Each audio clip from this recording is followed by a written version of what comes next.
Oke, perkenalkan nama saya Andika Krisrosian dengan NIM C.35520.100.01. Di sini saya menjelaskan oh,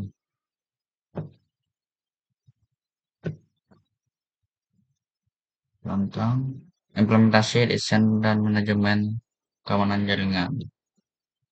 Saya mengambil desain dan manajemen jaringan. Implementasi materi saya itu tentang topologi wajib yang sederhana dan after. Dan yang kedua saya memilih PLN.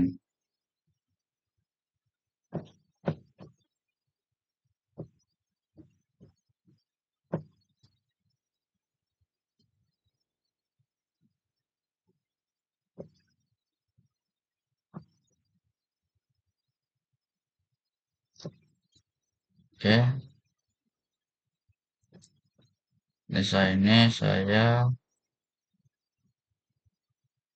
menjelaskan tentang metodologi yang dipakai. Metodologi yang digunakan dalam pengerjaan proyek ini adalah analisis kebutuhan, menentukan perangkat jaringan yang digunakan, dan menentukan topologi yang sesuai. Perancangan jaringan, membuat topologi fisik dan logikal, menentukan skema IP address, implementasi config router, switch and device, pengujian konektivitas jaringan, pengujian dan evaluasi.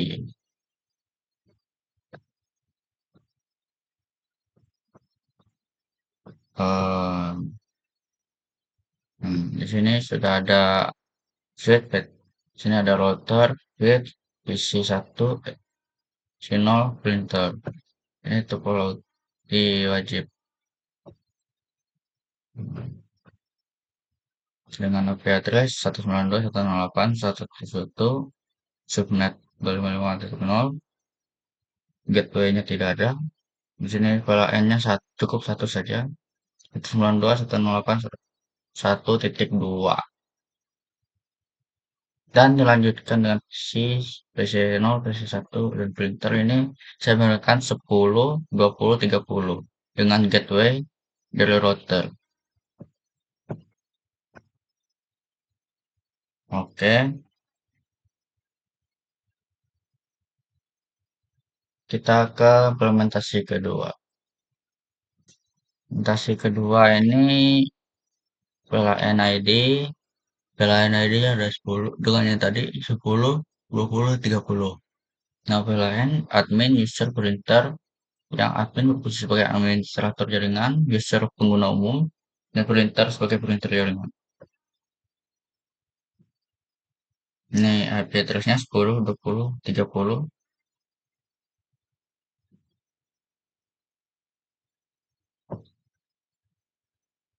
Sini saya mengambil 10.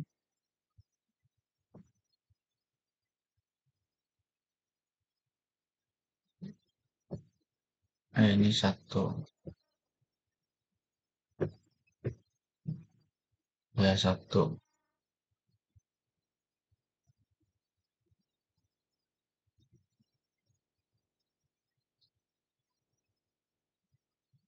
Hmm, 1 orang.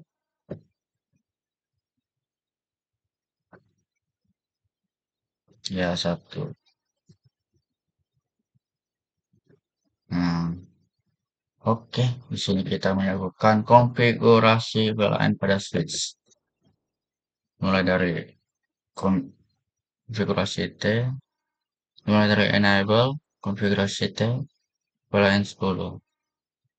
PLN 10 kita kasih nama name admin enter exit PLN AN 20 name user exit PLN 30 name printer exit. Setelah itu kita ke asin port PLN-nya. Interface Flash Ethernet net 1.1. Nah, terisi switch port mode access, kita switch port lagi, switch port untuk akses ke VLAN 10 ini.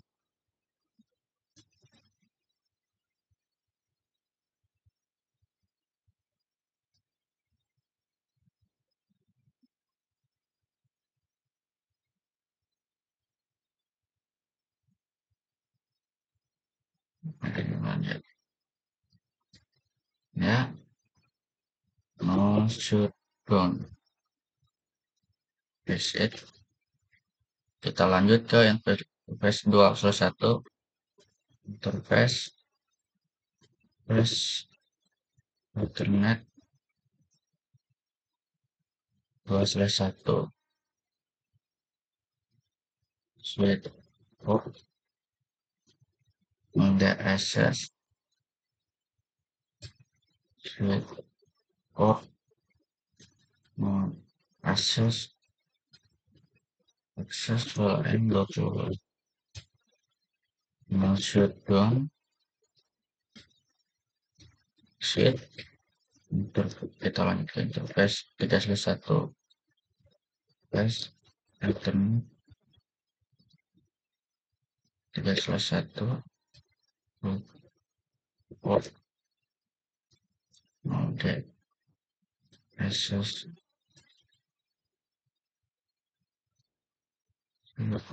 port access VLAN 30.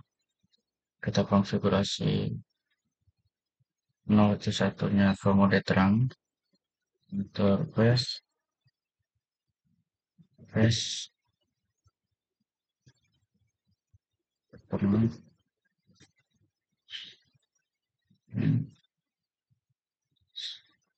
with port mode terang pink jalan.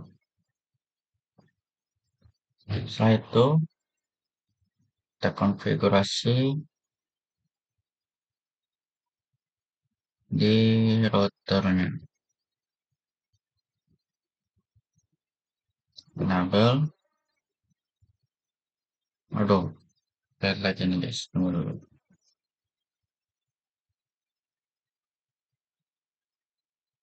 Jadi looping.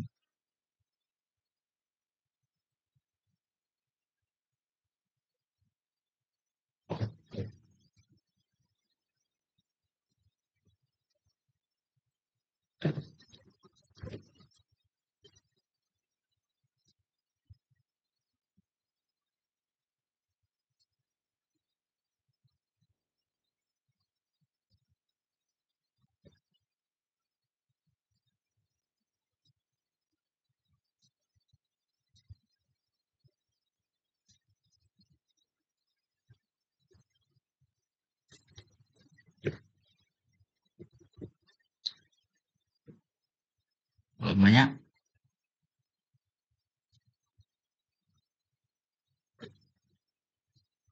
ya, enable oke. Kita ke interface B0/0.10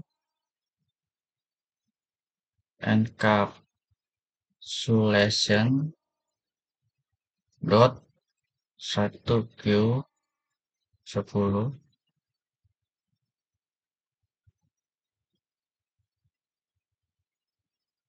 Sekarang kita masukkan IP address-nya, IP address 192.168.10.1 pasti 255 dengan subnetnya.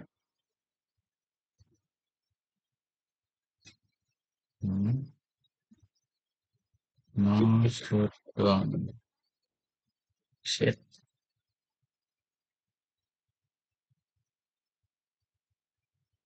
Kita ke interface 20 demo 20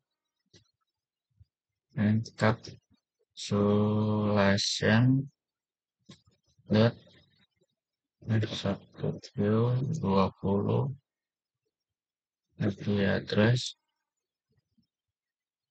192.168.20.1.255 masuk dan exit ke interface 30-nya surface B top slash 30 encapsulation dot 1 30 IP addressnya 192.168.30.1.255.255.255 mau shutdown exit. Oke, start pengajian di routernya exit ping 192.168.10.1. Nah, sukses.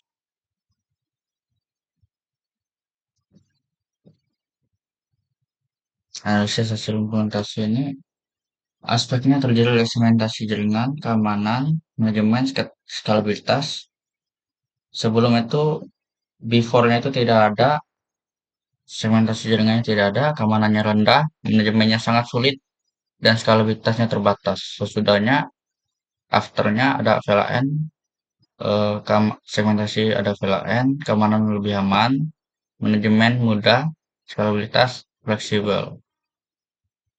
Ya, sekian presentasi dari saya di bagian desain dan manajemen jaringan. Selanjutnya dilanjutkan oleh kawan saya ke jaringan komputer lanjut. Baik, perkenalkan nama saya Valen Saputra dengan NIM C2355 2010-17. Nah, di sini saya menjelaskan tentang mata kuliah jaringan lanjut, di mana saya di sini memilih yaitu DHCP. Nah, DHCP itu adalah protokol jaringan yang berfungsi untuk mengelola dan mendistribusikan alamat IP secara otomatis kepada setiap perangkat dalam sebuah jaringan. Nah, di sini saya akan menjelaskan cara kinerja DHCP server, di mana ini konfigurasinya sudah saya buat terlebih dahulu. Terus di servernya saya kasih IP statik dengan IP 192.168.10.1. Setelah itu subnet masknya 255.255.255.0, yaitu kelas C. Nah, setelah itu di komputer klien saya akan masukkan DHCP, IP DHCP, di mana IP ini si klien meminta request kepada DHCP server untuk memberikan IP. Karena di servernya tadi menggunakan 1, nah di klien pertama itu menggunakan 10.2 dengan IP 192.168.10.2. Begitupun juga alamat IP klien berikutnya. Kita gunakan IP DHCP semua. Karena sudah saya konfigurasi terlebih dahulu, jadi kita melakukan pengujian dengan ngeping dari server ke klien pertama. hasilnya successful.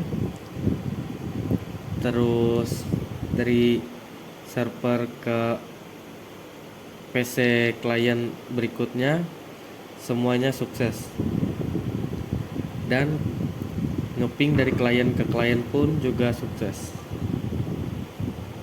Nah, setelah itu, di sini saya melanjutkan memilih routing statik, yaitu routing statik adalah metode pengaturan jalur pengiriman data di mana administrator jaringan memasukkan rule tujuan secara manual ke dalam tabel routing tersebut ke sebuah router. Berbeda dengan routing dinamis yang bisa mencari jalan sendiri, pada routing statis router hanya akan mengikuti instruksi kaku yang diberikan oleh manusia. Nah, di sini pada routing statik ini saya menggunakan IP 192.168.1 dan .1 untuk router pertama. Setelah itu, router keduanya saya menggunakan alamat IP 192.168.10.2. Alamat IP dari router 1 dan ke router 2, dan dari router 2 ke klien menggunakan alamat IP 192.168.2 dan .1.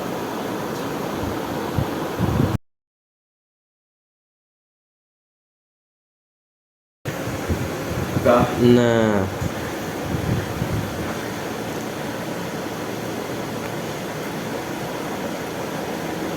di klien pertama saya menggunakan IP statik yang sudah di setup sebelumnya,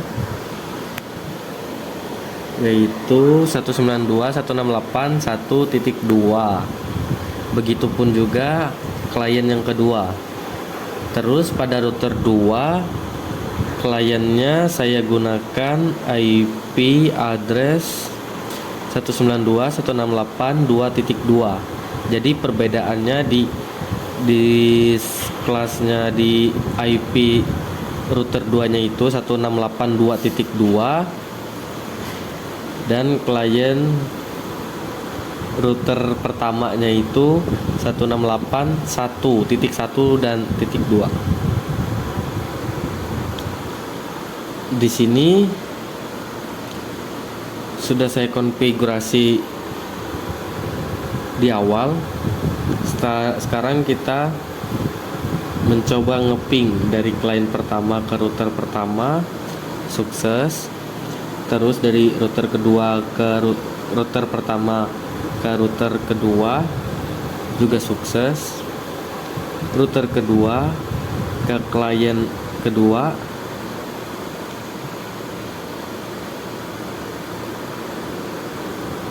sukses. Setelah itu dari klien router pertama dan klien router kedua. Kita coba sekali lagi. Nah, sukses, Bu. Jadi begitu saja penjelasan secara singkat dari saya. Selanjutnya akan dilanjutkan oleh teman saya. Terima kasih. Perkenalkan, nama saya Cristiano Ronaldo dengan NIM C2355201038. Di sini saya akan menjelaskan tentang inskripsi protokol HTTP dan HTTPS. Di sini tersedia satu router sebagai gateway jaringan, satu switch sebagai penghubung antar perangkat dan jaringan LAN, dua PC 4 dan PC 5 sebagai klien, dua server. Salah satunya berfungsi sebagai server HTTP. Untuk konfigurasi jaringannya, pada router atau gateway ada IP address, subnet mesh, dan berfungsi sebagai gateway untuk seluruh perangkat jaringan. Pada server HTTP, ada IP address, subnet mesh, gateway, dan berfungsi menyediakan layanan web HTTP dan HTTPS. Yang ketiga adalah server 3. Ada IP address, subnet mesh, dan gateway. Pada PC 4 ada IP address, subnet mesh, dan gateway juga. Dan pada PC 5 ada IP address, subnet mesh, serta gateway. Cara kerja jaringannya, semua perangkat terhubung ke switch sehingga dapat saling berkomunikasi dalam satu jaringan LAN. Router berfungsi sebagai pengatur lalu lintas data dan sebagai default gateway.